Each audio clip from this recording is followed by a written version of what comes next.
Speaker. My question is for the Minister of Finance. Yesterday's fall economic statement revealed the government is significantly hiking service fees and taxes to pay for their years of waste, mismanagement and scandals. Vehicle and driver registration fees have increased by, Speaker, $503 million in just 4 years. If you drive a car, you pay more. If you heat your home with gas, you pay more. If you hunt or fish or camp, you pay more. In fact, the Financial Accountability Officer told us this Liberal government has hiked service fees on everything by nearly 40% in just 5 years. Yesterday's news, Speaker, did absolutely nothing to address this $500 million driver's fee hike. Mr. Speaker, can the government please explain why it's insisting on making life more affordable for the people of Ontario? Minister of Housing is warned. Minister of Finance.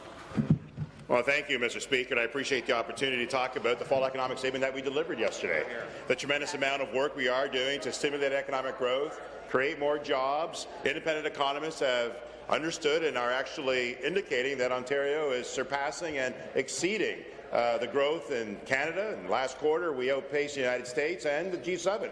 As a result, we're taking the necessary steps to come to balance next year and the year after that. And the member opposite makes reference to a number of programs that we are revising as we proceed to take cost recovery measures necessary in that program. At the same time, we're doing many other things to help everyday Ontarians by providing free tuition to many students, by enabling us to provide more childcare spaces to young families. And, Mr. Speaker, we're providing a doubling of rebate for first-time homebuyers to $4,000, all of which will help our economy and help our families at the same time. Supplementary.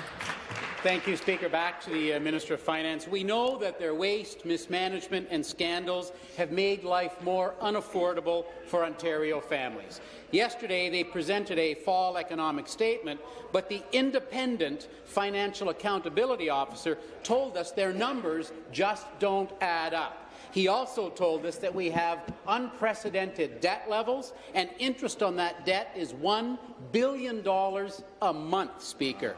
It means that Ontario now pays more in interest than it does on post-secondary education and community safety combined. Wow. For taxpayers, this government's reckless mismanagement means higher taxes, higher hydro rates, and less funding for frontline services. Mr. Speaker, can the government please explain why it insists on making life more unaffordable for Ontario families? Thank you. Minister.